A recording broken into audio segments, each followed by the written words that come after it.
kita lihat apa yang dikatakan sebagai perang Gaza. War on Gaza. Tapi apakah ini benar-benar perang? Kalau kita berperang, kita bisa melihat kedua-dua belah mempunyai pasukan tentera dengan senjata dan mereka berperang melawan musuh mereka. Hari ini yang kita lihat ialah tentera Israel dengan senjata membunuh orang Palestin yang tidak bersenjata, yang tak mampu pun melawan dengan mereka. Sebab itu saya berpendapat bahawa ini bukan peperangan.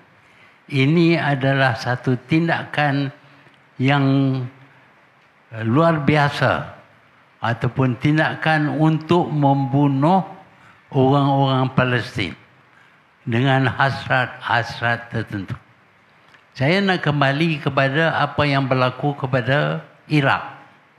Kita masih ingat apabila Amerika mencadang untuk menyerang Iraq. Alasan yang diberi ialah Iraq mempunyai weapons of mass destruction. Senjata yang boleh membunuh ramai. Itu sebabnya Amerika serang Iraq untuk hapuskan rejim yang dikuasai oleh Saddam Hussein. Hari ini kita dengar kononnya Hamas melancar roket-roketnya yang membunuh 1,400 orang Israel. Wah, banyak. Tentulah marah orang Israel. Dan mereka bertindak untuk membalas serangan terhadap Hamas. Sehingga sekarang mereka sudah bunuh lebih daripada 11,000 orang. Dan kita dapat lihat pembunuhan ini dan masalah-masalah yang dihadapi, keruntuhan rumah-rumah dan perpecahan. Mereka, kanak-kanak dibunuh sehingga ke anak-anak baru lahir pun telah dibunuh. Ini kita dapat lihat melalui kaca TV. Tetapi kita tak pernah lihat 1,400 orang Israel terbunuh. 1,400 ni ramai juga. Bolehkah kita sembunyi 1,400 orang yang telah dibunuh? Dan kalau dibunuh tentulah ada kerosakan yang teruk kepada bandar-bandar Israel. Dapatkah kita lihat rumah Israel runtuh, ranam, sehingga ramai daripada rakyat Israel 1,400 orang terbunuh. Saya tak tahu sama online nampak ataupun tidak. Saya menurut laporan-laporan berkenaan dengan peperangan ini, dan belum lagi saya nampak seekor orang Israel pun yang dibunuh. Tak tahulah kalau tuan-tuan dan puan-puan dah tengok. Ada tengok? Pernah tengok? Tak ada. 1,400 orang terbunuh, kita tak nampak satu gambar pun. Nak membunuh 1,400 orang dengan roket, tentu ada rumah reban runtuh dan banyak orang dengan ambulans itu ini. Tapi kita tak nampak. Kita tak nampak barang seorang pun orang Israel yang dibunuh.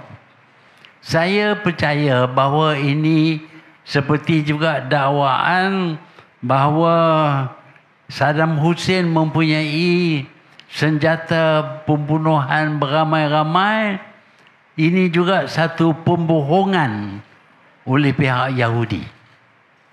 Pembohongan kenapa?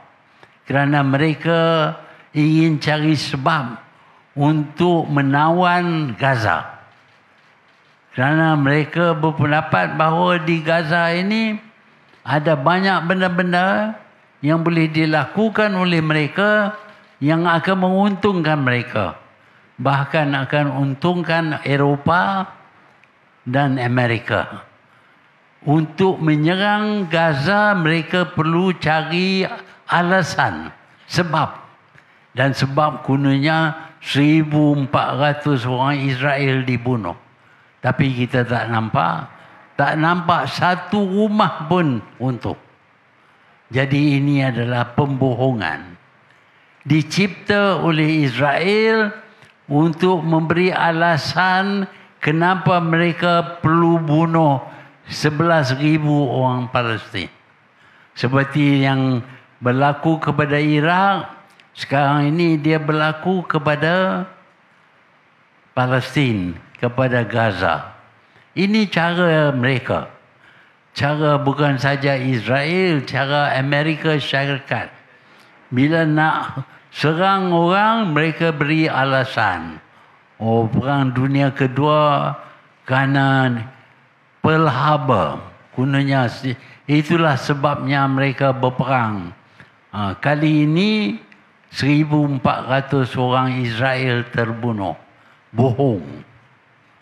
Pembohong. Mereka nak adakan alasan untuk mereka serang Palestin, mereka serang Gaza. Dan mereka telah bunuh 11,000 orang Gaza. Kononnya dalam serangan mereka 25 askar Israel terbunuh. Ada kita nampak? Siapa tengok gambar orang Israel yang dibunuh? Tak ada. Bohong. Mereka ini memang orang yang jahat. Bukan manusia biasa. Nak bunuh 11,000 orang, mereka buat cerita konon orang mereka 1,400 orang dibunuh. Bohong. Inilah orang Israel. Jahat yang bukan-bukan. Dibantu pula oleh Amerika Syarikat. Saya nak tanya orang Israel, tunjuk gambar. Orang yang kena bunuh. 1,400 orang kena korek liang besar. Mass grave. Kita nak simpan ataupun nak tanam di situ. Tapi tak nampak. Bahkan seekor pun tak dapat. Orang Israel ni memang jahat. Mereka mempunyai negara yang dirampas daripada orang Palestin. Tak pun tanya sama ada orang Palestin bersetuju ataupun tidak. Tiba-tiba bangsa-bangsa bersatu memberi separuh daripada Palestin kepada orang Israel, orang Yahudi untuk didirikan negara Yahudi, negara Israel. Itu adalah satu ketidakadilan. Kita di sini nak masukkan Sabah dan Sarawak ke dalam Malaysia. Kita ada pungutan suara. Kita minta Cobble Commission. Tanya orang Sabah, orang Sarawak, awak bersetuju ataupun tidak? Tetapi untuk tanah Palestin, untuk diberi kepada Israel, tak ada pungutan suara sama sekali. Inilah kezaliman mereka. Tuan-tuan dan puan-puan, sebab itu kita mesti berdiri tegak untuk mempertahankan keadilan. Kerana sebagai orang Islam kita tahu agama kita menyuruh kita, apabila kami hukum, apabila kamu hukum, hukumlah dengan adil. Bolehkah kita kata serangan Israel ke atas Palestin itu adil? Tidak adil sama sekali. Tujuannya lain daripada yang dinyatakan oleh mereka. Sebab itu saya berbangga dan saya mengalu-alukan usaha Malaysia Aid Palestine. Kerana kita perlu tolong orang Palestin yang menjadi mangsa ketidakadilan, mangsa kezaliman Israel dan penyokong-penyokong mereka seperti Amerika Syarikat, UK dan bangsa-bangsa Eropah yang lain. Kita bergerak mungkin tak begitu kuat. Kita tidak dapat hantar tentera untuk lawan dengan Israel. Tapi sedikit sebanyak kita boleh tolong rakyat Palestin. Dan satu caranya ialah memberi bantuan kepada orang Palestin. Selain daripada itu, kita boleh juga boikot barangan Israel. Jangan minum Coca-Cola. Jangan minum kopi Starbucks. Boikotkan produk-produk Israel ini. Bukan saja di Malaysia, tapi di seluruh dunia. Mungkin ada orang Islam yang tidak akan lakukan perkara ini, tetapi kita mempunyai 1.7 bilion orang Islam. Kalau separuh ataupun suku daripada 1.7 bilion ini berhenti minum Coca-Cola, minum Starbucks, saya yakin Israel akan faham kekuatan yang ada kepada orang Islam. Sebab itu saya mengalung-alungkan perjumpaan pada hari ini, dan setakat yang kita mampu, dermalah. Dan setakat yang kita boleh, tolak sebarang barang buatan Israel. Kalau kita tengok dalam kita punya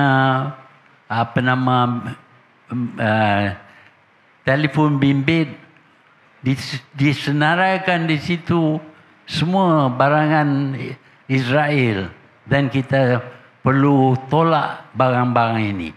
Kita boleh beli barang lain.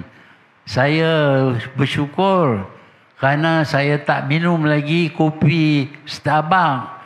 Saya pergi kepada kedai lain.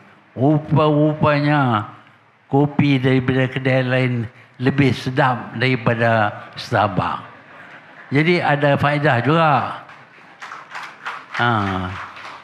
Jadi saya haraplah dengan perjumpaan hari ini, dengan apa yang disebutkan oleh Tuan Haji tadi, kita akan berusaha sedaya upaya kita untuk mendera orang Israel ni kerana kejahatan mereka.